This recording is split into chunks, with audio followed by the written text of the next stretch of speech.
صباح الخير او مساء الخير، احنا حاليا مساء الخير. مش هقول لكم طبعا الاوتفيت الخطير ده منين، لانه طبعا واضح الاوتفيت منين. الدولاب عندي قسمين هنا، انتوا اختاروا بقى ده من انهي قسم.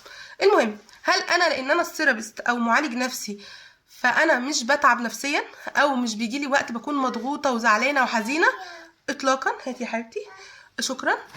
ابدا، بيجي لي اوقات كتيره قوي ببقى فعلا زعلانه، مش كتيره قوي بس بتيجي، وعددها قل جدا الفتره الاخيره. كانت بتيجي بنسبه اكبر بكتير قبل كده. كان مثلا الحدث يحصل لي ياثر فيا تاثير عظيم بعد ما وعي زاد وبعد دراستي وبعد ما اشتغلت فتره وخبره زادت. الوعي ده غير في سلوكي لما اتغير، اذا الحاجات دي قلت.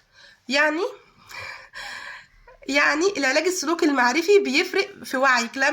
لما بتيجي لي جلسه بيكون عندك مشكله ما، فانا بنور لك حاجات كده مضلمه في مخك بتبتدي تنور. ايه ده بجد؟ ده ممكن. كان عندي حاله من كام يوم كانت مصره ان كلامي كلام فيديوهات بتشوفها على النت وبتسمعها كتير. قلت لها طب ما تجربي تصدقيها مره في حياتك، جربي تصدقيها. ليه مثلا ما قلتيش ما يمكن الناس دي بتتكلم صح؟ ليه كل مره فاكره ان هم بيتكلموا كلام نت؟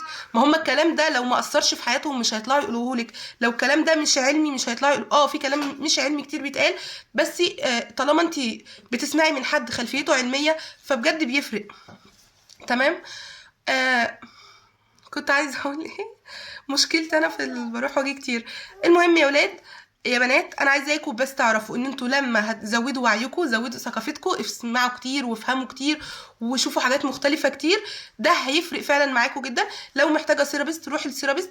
الثيرابيست مش معنى ان هي ثيرابيست ان هي خلاص ملاك ما بتغلطش، مثلا ما بتتعبش ما بتزعلش ما بتتاثرش، ردود افعالها دايما سليمه وصح مليون في الميه. لا، احيانا لما مشاعرنا بتقودنا ردود افعالنا مش هتطلع رد فعل من ثيرابيست، لا هتطلع رد فعل من امراه عادي احيانا. واحيانا لا، هكون عندي القابليه ان انا اطلع لك رد فعل الثيرابيست عادي جدا.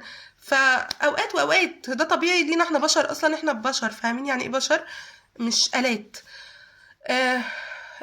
المهم اللي عايزه اوصله لك من خلال الفيديو ده، زودي وعيك على قد ما تقدري، بس مش هقول اكتر من كده.